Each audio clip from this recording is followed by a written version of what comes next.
Hello again. This week I'm going to look at foreign languages and how they crop up in crosswords. Now you don't need an enormous grasp of any particular language, but there are a few that come up quite regularly and they can actually be quite nice ways into a clue because they're fairly standard indicators, they're easily spotted, and then it gives you a chance to work out where wordplay and definition split, gives you a good start. So I'll have a look at an example clue straight away.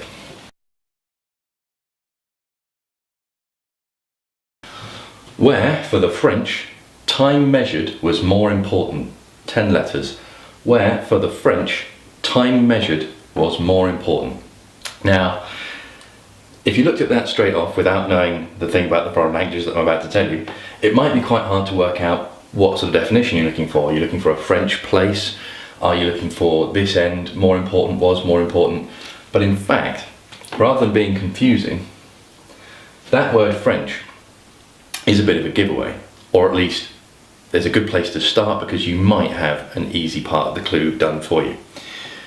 Because what this is doing is combining with all of this, and it's almost certainly wordplay. So you can take a good look at this end.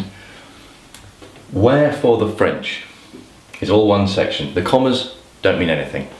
So where for the French. As soon as you see this word, start thinking about the French language, because where for the French people is OU.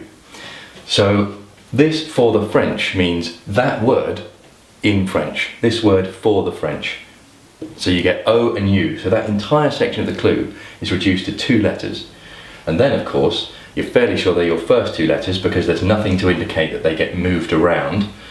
So then, you know your wordplays at this end, your definitions at this end. Nice easy start. And you're starting OU. Time, we spoke before, and there was the science one we were talking about. Time is simply a T because of mathematical notation. Then you think you've got a definition here. Measured was more important. Measured is kind of on its own now. We've used time, we've used this. Measured was more important, out something, outweighed. So you can now jump to your definition.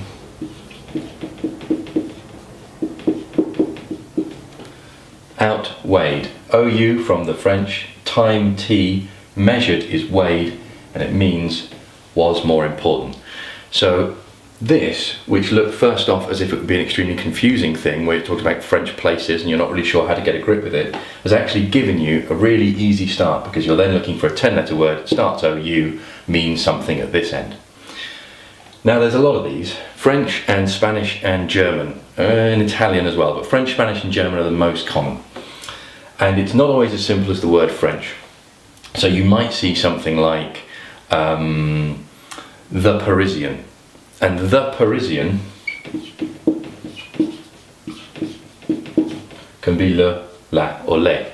So any city, it could be pretty obscure, you know, someone in Bilbao, and if it was the thing in Bilbao, it could be el, el, because the Spanish definite article is el.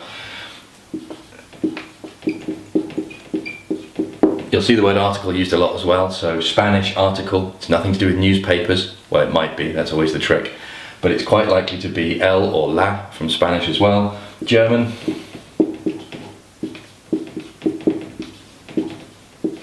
der, die or das, the same sort of the equivalents.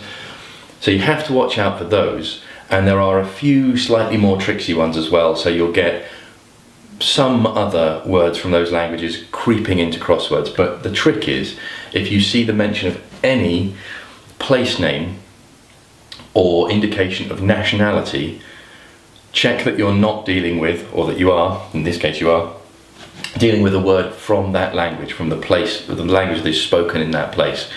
So obviously it will always be either side of the indication of the nationality, so French or Spanish something, or the French something, and there's a good chance that you're looking at the French, le, la, le, German, der, die, das, Spanish, el, la, something like that. So these words, which occasionally do look very puzzling and you think that you're trying to sort of understand a piece of Spanish history or looking for a famous Spanish person, simply mean 2 letters that indicate the or of or in a foreign language. And they're indicated in a variety of tricksy ways, but look for place names and have a think about the language that that place speaks. So yes, bonne chance and happy solving.